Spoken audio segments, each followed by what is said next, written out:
and very excited to have Peter Evans directly from Europe to us today and to share his experiences and leadership with Lego. So Peter, if you could please join us. I'll do a brief introduction on Peter here. Peter is a friend of our organization and an often contributor to the organization. And many of you already know his many achievements, so I'll be brief. He joined Lego in 2016, continuing a long, successful career in change management, continuous improvement, operational excellence with great businesses, including General Electric, Capital, Vodafone, Virgin Media, and Maersk Line. He lives in Mid Wales in the UK and usually spends time traveling between various Lego locations. Peter leads service and performance management for the Business Services Organization, or BSO, at Lego. Peter, thanks for being with us today, and thanks for sharing your journey with us. Thank you so much, Jose, and particularly great to be with you again and as part of this brilliant conference. As Jose said, I'm based in Mid Wales, and I've actually been here without traveling at all since the end of February, which is very, very strange for me. I usually travel about 3 times a month to various locations across Europe, Billund in Denmark, where Lego is based, but also to Prague, to Singapore, to Monterrey, Mexico. And of course, I've not been doing any of that. And I guess like many people like me, actually found myself busier and busier during this interesting time, but also with some space to think and some space to kind of do more research, as I've of course not been on aeroplanes quite so often, which is also not a bad thing. So I'm going to talk to you a bit today about my own perspective on things. I'll talk a little bit about Lego, and I'll weave that into the story as I go. I will give a kind of personal view around culture and some thoughts and some thinking that I've been doing of late, which I hope is you find interesting. I'll also talk about my own story and what we call purpose to impact, and tell you a little bit more about that, because I think it's particularly for me formed a very, very important part of my this last year. And then I'll talk a little bit about system thinking. And by the time you've got to the end of that, I guess you're probably thinking, well, when's you going to talk about something really interesting? Well, I'll also give you some examples of something we're working on at the moment called the BSO Digital Roadmap, and a project that I'm leading for BSO right now.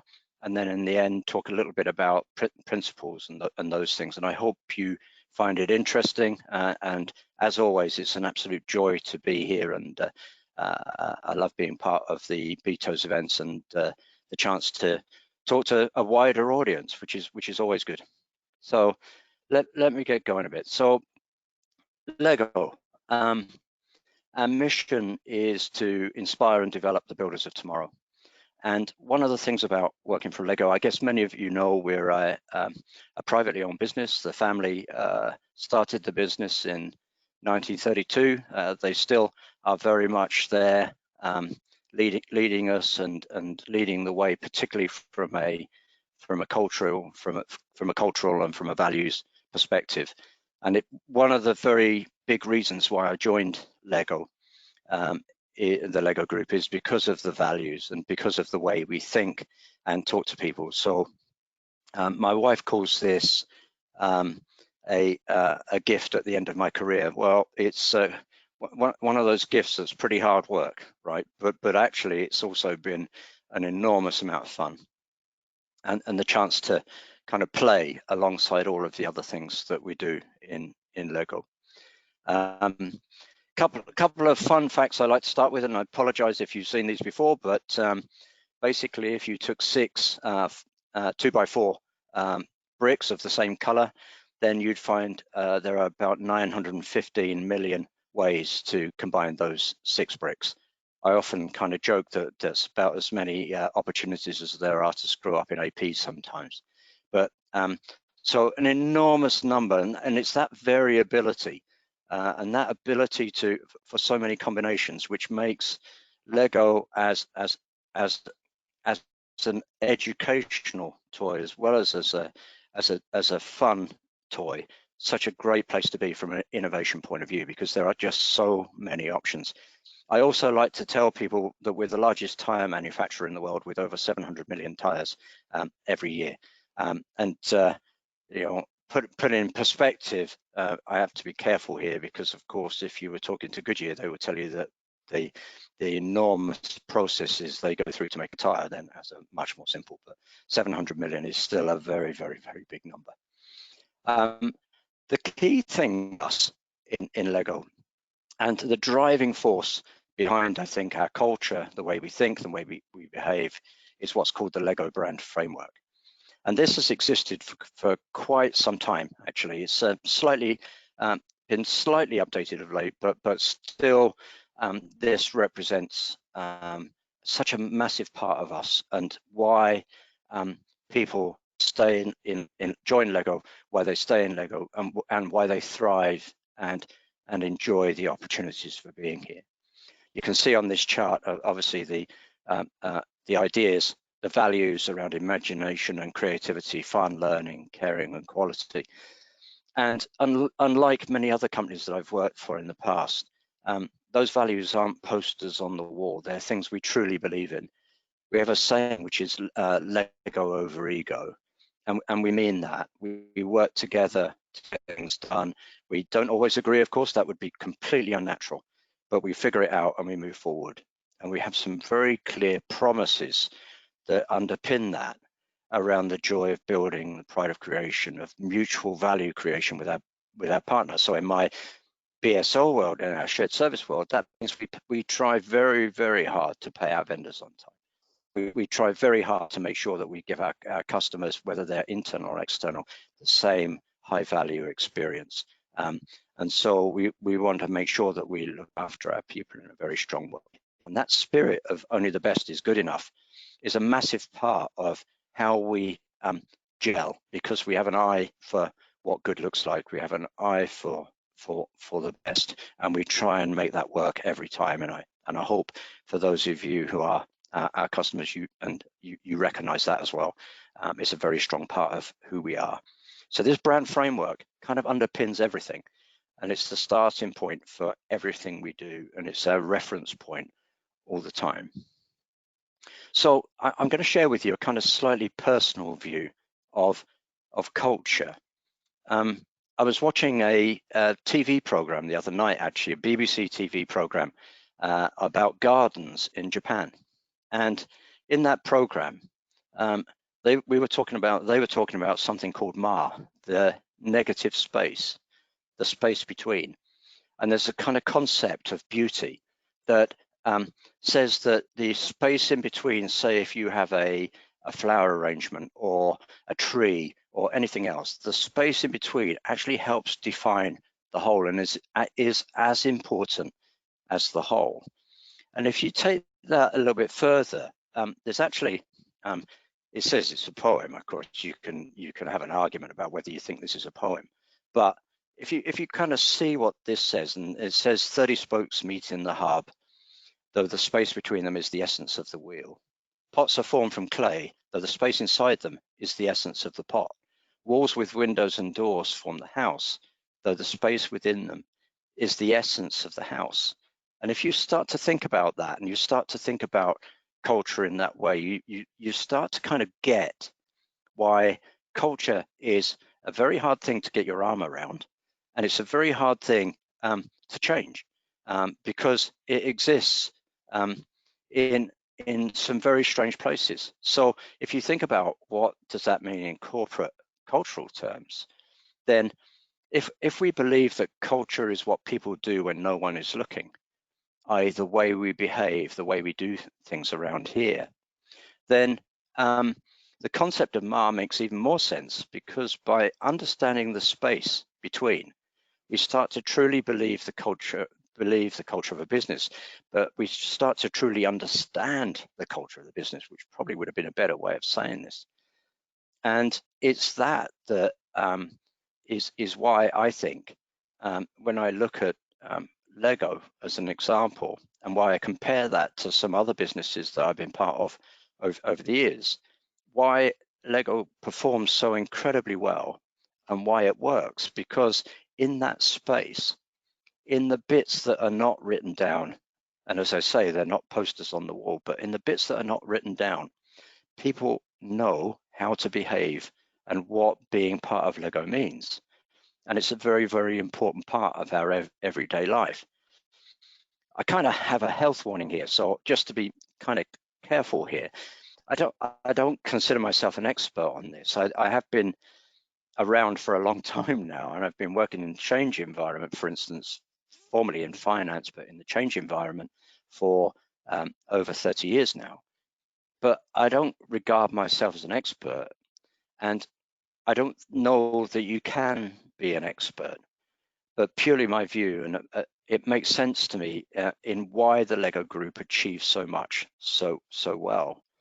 Because when all else is when nothing is around and nobody's there to check, people habitually are doing the right thing, behaving in the right way, continually moving the business forward. And because of that, it makes governance and a whole range of other things so much more easy. So all of those mechanisms that you have in an organization kind of work, and they work because people want them to work and they want them to be there. So when change comes along, as long as change happens in a way that people can recognize, i.e. within the values, within our promises and those sort of things, then the concept of change is quite easy in that respect, and so it moves reasonably well. Of course, where it jars is when people try and come in and bring whole new concepts and whole new words and whole new language, and that makes it difficult for people, and of course it jars, and then people find it very hard to do. So although I was watching a gardening program, I found it kind of really interesting, and as I reflected on it, it became clear to me that that's kind of what it's all about. It's not about the process maps, and it's not about the plans. It's about the space between and how people behave in those things. So that's kind of my first part around this. I also want to talk to you a little bit about, I guess, about myself. One of the things we've been doing, and actually the very last thing I did in the office in Billund before all travel was stopped back in towards the end of February, early March, was we were lucky enough to be part of a kind of learning event called Leading from Purpose, and this comes from a book. Actually, it's called Purpose to Impact. Pardon me, but this comes from a book called Leading from Purpose by Nick Craig, and we had some amazing sessions. Now, I guess I'm at a stage in my life where I really need to think about and have a plan for what happens next. I'm 65 years old. I don't want to work full time forever. I can't see me ever giving it up, but I don't want to work full time forever. But I do also want to do some other things and have some other plans. And so, you know, for me, this was kind of very, very useful and almost cathartic in an ability to kind of think for the future. And if you think about it, if you don't know where you're going as an individual, then how can you lead anyone else? So if you're not clear on your own purpose, and if you can't share that purpose, how do you take it further forward? So I guess the question from me to you is, do you really understand your own purpose from a deeply personal point of view? And does that purpose gel with what you're doing today? And if it doesn't, do you have a plan for doing something else? Or if it doesn't, do you need to go do something else? And it's a very important question I think we need to ask ourselves on a continuing basis. Now, I'm really lucky. I work for the Lego Group. First off, we get the chance to have these discussions, but also I can talk to people very openly about some quite sensitive things. I can remember being part of another business back in the mid noughties and making a comment that my wife and I at the time were looking for somewhere to live in Wales, particularly because eventually we'd retire there. That got back to my boss and then to HR that I was looking to retire and therefore don't find Peter anything else interesting to do. It was quite remarkable. The discussions I've had in Lego couldn't be more different. They're very open, they're very honest, and it means that we can work from a very honest place all the time. I remain ambitious. I'm still doing new stuff. In fact, I'm going to talk to you about something new in a short while, but that doesn't mean that I don't also have a personal plan. But I can align my personal plan and the way I think and the way I behave to the Lego group and to my wonderful team that I work with, and teams, I should say, whether that's the leadership team or my own team in service and performance management or the wider BSO organization or whatever. I know I can work in that environment because our values work well and my purpose fits to that. And just to take that a little bit further, one of the things we're encouraged to do is kind of have a starting point. My personal phrase, motto, if you like, at the start of mine is called releasing angels from inside the stones. It comes from Michelangelo and his comment about the fact that many people just see rocks in front of them, but what he saw was an angel, and his job was to carve the stone till the angel emerged. Now, from a leadership point of view, I think that's very much my job and part of my purpose for my remaining career and other things I'm doing, whether that's at work at Lego, at home with my wife and the amazing career that she's undertaken, or with the Scout Association and work I do with Montgomeryshire for the Scouts. All of those things are really about helping leaders emerge and giving them the space and some of the great advantages I've had through my life, particularly with things like the Scouts, which I've actually just come back to after 50 odd years, but who gave me my first chance to be a leader as a 10-year-old with a patrol, going camping and doing all of those sort of things. And one of my big goals in life is to help people on that. And to give you a little example of how that breaks down further, this is part of my plan for this year with Lego. So there's some code in here, I'm sorry about that, but working within BSO, Business Services Organization, SPM is my team, Service and Performance Management, and all other teams to support the identification and development of great leaders, practicing my purpose, delivering my skills, and seeking feedback to improve constantly.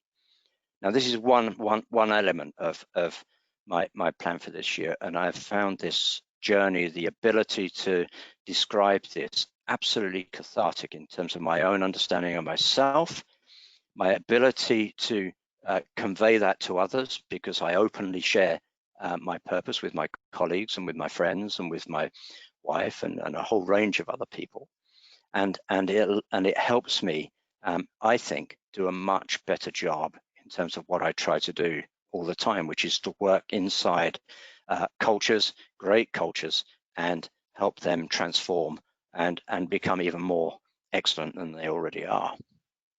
So that's a bit about me. The last bit of theory, if you like, is here. I've kind of come back to system thinking after a bit of a while away. When I was in G Capital back in the 90s, it was a required book to read as part of the leadership development program. And I loved it at the time. I found it a bit hard going, but I loved it at the time. I then got turned off it fairly strongly by it being kind of thrust down my throat as a toolkit, and being told that actually all other tools are just are for idiots, and therefore Lean and Six Sigma doesn't mean a lot if you don't understand the system. Well, my view always with all of these things is that actually to be a great leader and to be able to work in the sphere of operational excellence or whatever you're doing, is that you need actually the broadest, deepest possible toolkit you can get. And whatever that is, you need to then have the capability, the mastery, if you like, to be able to grab that and do the right thing with the right tool at the right time. And that actually is what change is all about.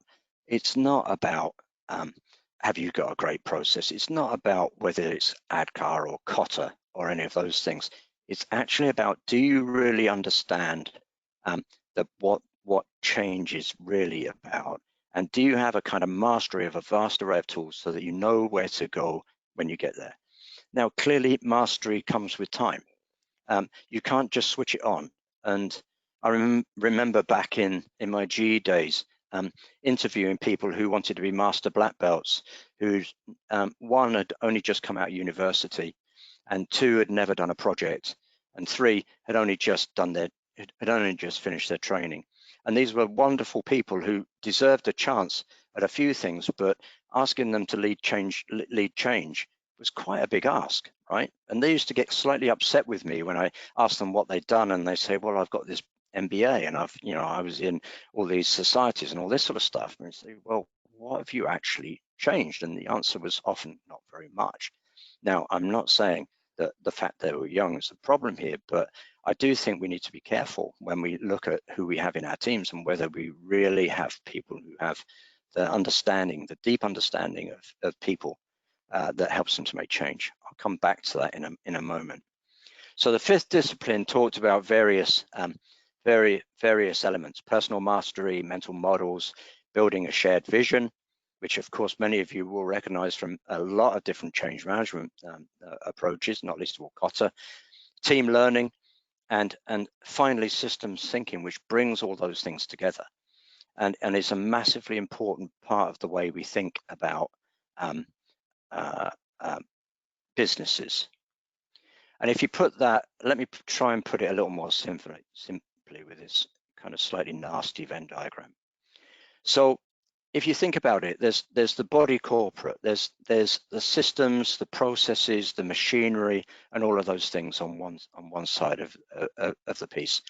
But on the other side, of course, is body corporal. And one of the things we tend to forget about is there are humans in here, and those humans are living their life. And in modern days, in COVID, often remotely, often with children to look after, difficult family stuff, bad things going on, whether it's in their neighborhood or with their family or whatever it is. And we forget about that and somehow think that systems thinking is only about the business, but it absolutely isn't, because the sweet spot at which it really works is when the body corporate and the body corporal come together with vision and mission, and the system then is at full power. And of course, as you can imagine, it's that piece in the middle that looks incredibly busy, which is where the culture really emerges. And as I've said again, like every block of stone has a statue inside it, because as that comes together, you then can start to see where those angels are and how that works. And so if you get those things aligned, which I believe Lego Group has done very, very well over the years and is doing very well again this year, it's because those things really come together to work. We're very clear, because the Lego brand framework is very clear about what it's all about to be in Lego. The body corporate is as efficient as it could be given the time and the money and the space and all those other things, and we make it work. And the individuals there come because they have the same values, because they love the values, and they love the business because it allows them to express themselves and be innovative and to drive things forward. So moving on quite quickly, Kierkegaard, arguably the father of existentialism, and Danish, of course, said that all perspective is individual. And you would say, well, really? Yeah, no. So of course we know that intuitively, we know that, but yet we don't tend to think of it that way. So we tend to think of change as a game for the masses. But change is actually, when it comes down to it, a game for the individual. And however many individuals you've got, whether you're a business of 10 or a business of 30 or 100,000, it's still the individuals who make up their mind and help you and decide whether they're behind, with, for, against the change you're trying to achieve. And all change, of course, is situational, because if you then start to think about the individual, and it doesn't matter who you're talking to at what level, if they're going through a rubbish time at home, if they've had arguments, if their child is ill, if all of those things that are possible, then of course that matters. And of course we know that timing matters, because we also know that a lot of change fails when you don't get the messages right, when you don't manage to convince the key people to move forward, and that you don't understand the real situation that the business is in, right? It's that old thing about asking people to drain the swamp when they're fighting alligators, right? But the journey has to be consensual, and at Lego it absolutely is. So we know where we're headed and we know we want to go there. So that's a very good starting point. You don't have to all go at the same pace, and it's a fallacy to think that you do. But we all do need to get there. And the goal is to build a learning organization, not herd thinking. So from a system thinking point of view, what we really want to be is a place where everybody is learning and growing together and getting excitement out of the opportunity to change and move forward, not being in dread fear of it, because they feel like either it will take away their long-earned skill or it will take away their ability to earn, or any of those other things. So, you know, as I say, I think we're in a very fortunate place in the Lego Group. And don't get me wrong, we run this company very, very efficiently, but we also have the time to help people on their journeys along when we do so. So let me kind of make it real for a little while. I guess some of you are probably thinking, well, when's he going to talk about something practical? So from a practical point of view, one of the things I've just picked up is, and I'm leading for BSO, is we're building a digital roadmap. And that digital roadmap is a very, very interesting journey for us. We've kind of in the past been a place where, you know, we have a bit of discretionary money each year, and we kind of have a bit of an argument about what we want to do, and the loudest voice wins, and we kind of implement something, but we've never really had a clear strategy.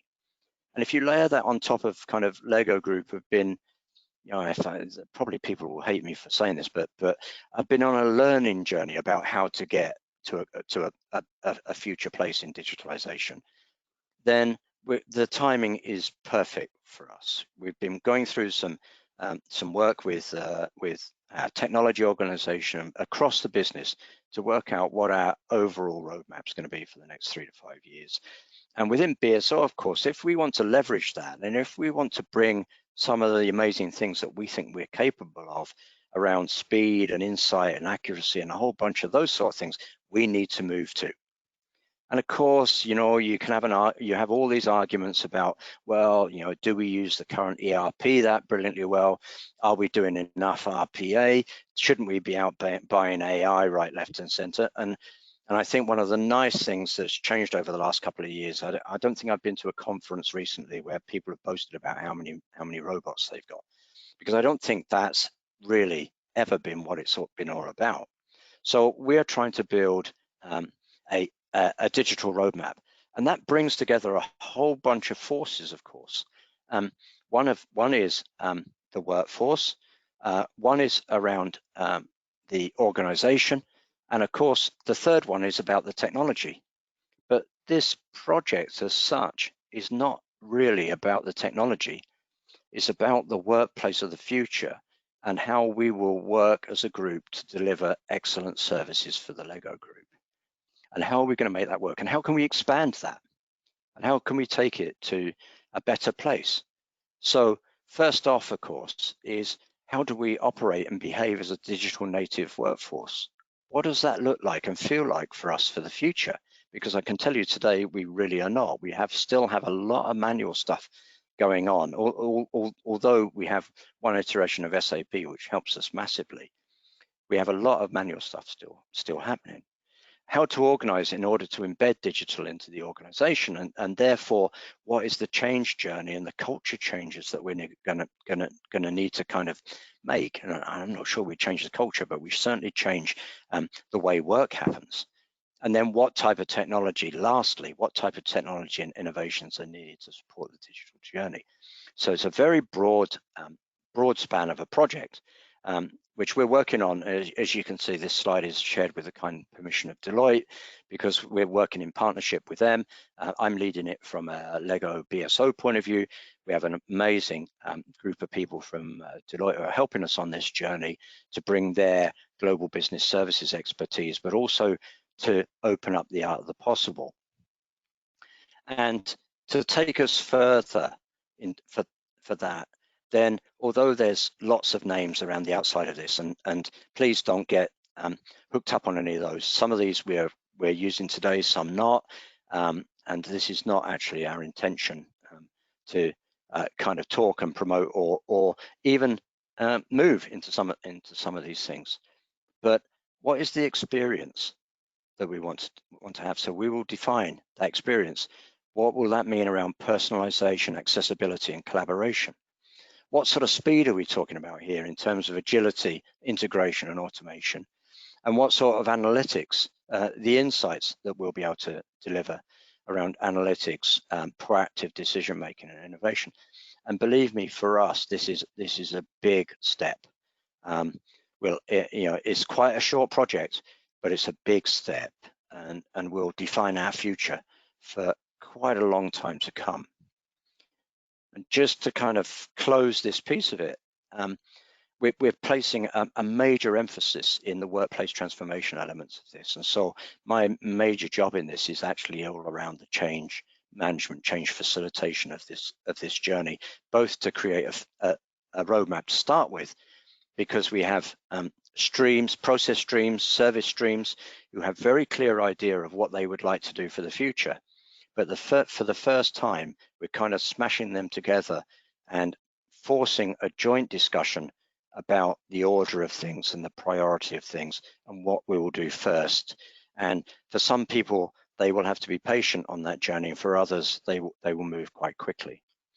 So we're working kind of level 1 is to understand and determine the current digital maturity.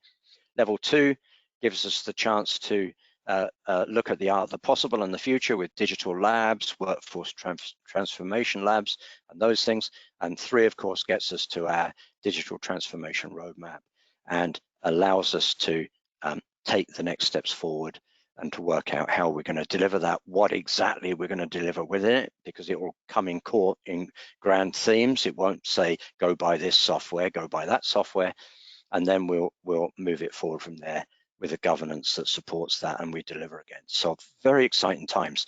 And even for this old dog, I think it's been a brilliant opportunity to work with some very talented people again, but also to be at the front of something so transformative for us.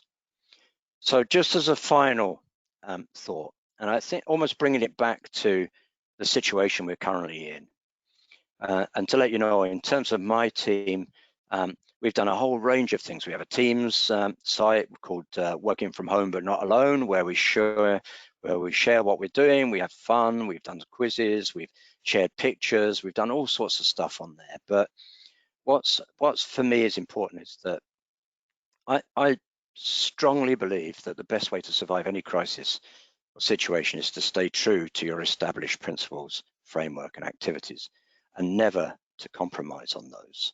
Those are the things, those are the guiding things, those things in your heart, like the Lego brand framework for us, that makes it really clear about how we behave and how we take these things forward. And that we leverage and accentuate the positive in our culture, where necessary, lifting it to another level, and learn all the time. So constantly giving people the opportunity for new experiences, the chance to learn, the chance to grow, and use that growth to develop some of the brilliant things we're doing right now in BSO. And of course, we must focus and increase our focus on well-being. We've got to be even more connected. We have to lead and take part in the fun. It's no point, just sitting on the outside of it saying, isn't it great, my team are having a laugh. You have to be in there. Be openly empathetic, of course, and trust our teams and people to work out how they balance work priorities and family and personal needs, and be clear about that trust. We've just had a lovely exercise in my team, and sadly, I should have included it in here, but I kind of ask people to talk about how they want to feel when they work as part of our team, and we have now a lovely picture of those words, you know. And of course, it includes things like trust, and it includes things like empathy, but it also includes things like getting stuff done and moving forward and learning and growing. And it's a very, very positive thing, and we're now using that as a very core focus for us, because if we keep that on top of the brand framework and on top of a very positive culture and a very successful part of the business, then we know that change becomes easier and easier when we do that. So that's about all I had to say today. I hope you found it interesting, and even if you didn't and you have some great challenges, please feel free to share them. It would be lovely to hear them. So Jose, can I kind of hand back to you, and we can be open for some questions. Fantastic, Peter. Always a masterclass on so many different aspects of cultural transformation, and I think that you talked about something that's very critical. There is no organizational transformation without personal transformation. Organizations just reflect who we are as individuals. So as questions, I ask the audience to continue providing your questions. I'll keep an eye on the monitor here for those questions. And some of the questions that have already emerged have to do with the initial portion of your presentation. And it's about that. There's a multi-tiered number of questions here related to purpose. So if you don't mind, if I personalize this a bit, what is your purpose, yes. Peter? And then how did you come about finding that purpose? So the purpose, or the motto for my purpose is the releasing angels from the stones. My purpose is to work with people, whether that's younger or older, in leadership aspects, to help them develop their leadership capabilities and to kind of leave Lego of a future with great leaders who are on a development path, who know how to learn, who know how to grow, and who know how to lead. And it came about, one of the things you do in this Purpose to Impact workshop is you talk about your life and your history and what drives you and what has driven you. And when we were doing that, I was kind of reflecting back to very happy times when I was a kid, and I didn't particularly have the most wonderful childhoods, but and not the best relationships sometimes with my father, but I was part of I joined the Scouts. I was in the Cubs first, and then joined the Scouts, and then you know, and then as I got a bit older, did some of those other things. And what that gave me was, one, an ability to work in a team, very early, at a very early age, and secondly was it gave you leadership. Because if you're in the Cubs and you're between 8 and 10 years old, and you're given the job as looking after some, being the leader, the sixer as they call it, for a group of young people, you kind of are thrust into leadership stuff. And at the time, you're not thinking about that as leadership particularly. You don't know it from a technological point of view, but it actually gives you this amazing opportunity to learn. And when I was reflecting earlier this year, some 50 years after I left the Scouts, what was clear to me was that was a kind of starting point for me for a 50-year journey to kind of understand leadership, and that actually the thing I loved most about work was being with a group of people, whether I was the leader or being a leader within leaders. And I think everybody has the propensity to be a leader, whatever their role in an organization. But that was where I got my real joy, and where when you see great leaders in action, whatever level they are in the business, it stands out a mile, and they make such a difference. They move things forward all the time, And I can think of so many examples through my life of people I've met or people I've admired, some of them sports people, all sorts of things, where you think, actually, what I was really admiring here was their leadership capability. That one person who kind of stands out from the crowd every now and again and says, come this way, because that's and And people do it because they know that this guy knows what he's talking about, this girl knows what they're talking about. So that's kind of what inspired me to do that. And then we kind of reflect on a group of things, and very importantly, not just work, but home and all of those other things, and what's really important to us. And and what was clear to me was that where I live now and some of the things I do now are massively important. I had just reached the conclusion that I should go back and help with scouting again and move into that world. And my wife has a most incredible job, having been very, very senior in the corporate world, has moved completely away from that to be a counselor for people who've really been through some awful things. And my job in life is to support that and to help there and be there. And so at home, it's very clear for me. At work, it's very clear for me. And if I can be the guy who plants the seeds for some great leaders for the future, even though I won't necessarily see that in the future, then that's been a life well lived, in my opinion. So that's kind of how I got to where I got to. Fascinating. Would I have been able to do it 10 years ago or 20 years? I don't know. But now it just seems to completely fit for me. That's fascinating. And how do you think that organizations can create systems and environments where people can discover and align their individual purpose and align it with the purpose of the organization? What do you see that's happening at Lego that could be, I wouldn't call it a best practice, but maybe at least one good model for how you can align personal purpose with professional purpose to find that work-life blend, if you will, that is gratifying? So that's a real toughie, I think, because I think there are systems and structures, but some of those are quite informal and maybe even accidental. I think some of it comes from the amazing values of the family and the consistency that's come with nearly 90 years of leading this business. And they've kept to their philosophy very clearly. They've kept to their principles and they've kept to their values, and we attract people based on that. And so I can tell you that when I interview people, I may well have a telephone interview with you about the tools and whether you can do change and stuff like that. But when we meet face to face, it's all about your values, the change management, the fit, and whether that is going to work in this environment. And for some people, it just won't. So one of the things I think, which may sound quite harsh, but I also think that if you really get your head around your purpose, you may find you're in the wrong place.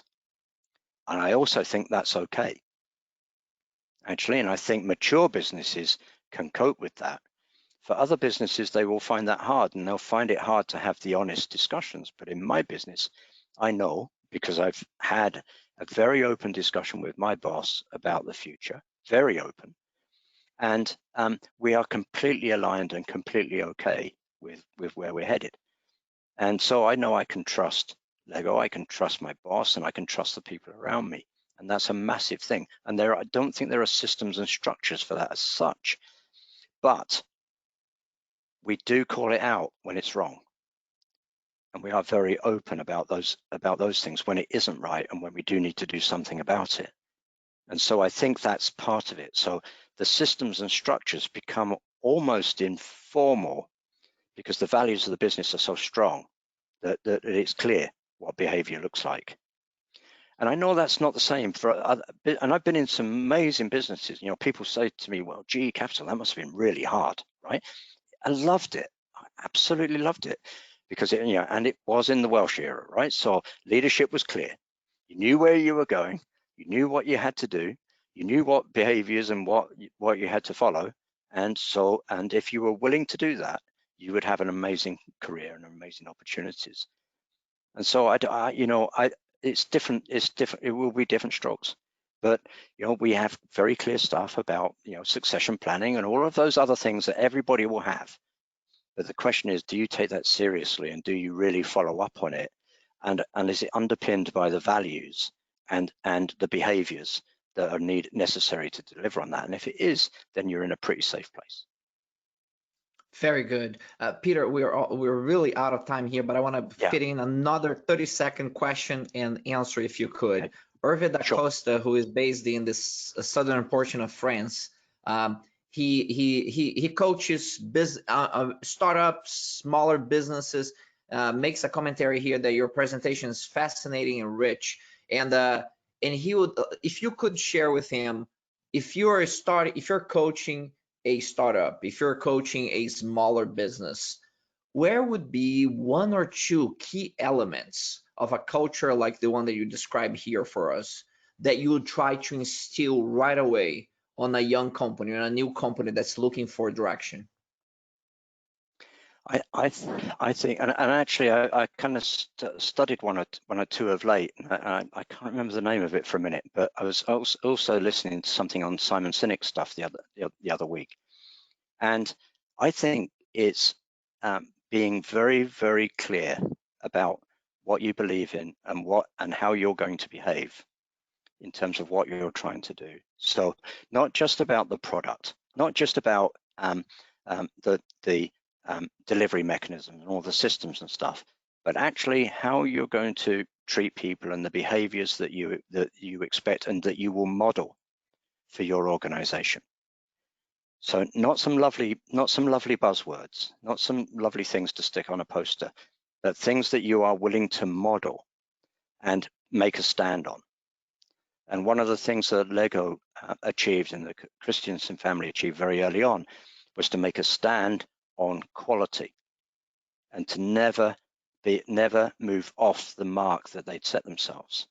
And by doing that, it became clear if you were going to work there, then you needed to understand that and needed to be clear about it. And then I think on top of that, layered with the behaviors and stuff, it becomes really obvious how to behave in this company. Okay, we do not do things, certainly not on purpose. We do not do things in a shoddy way. We make sure it's done right first time, and that comes from 1932. We've been consistent with that throughout.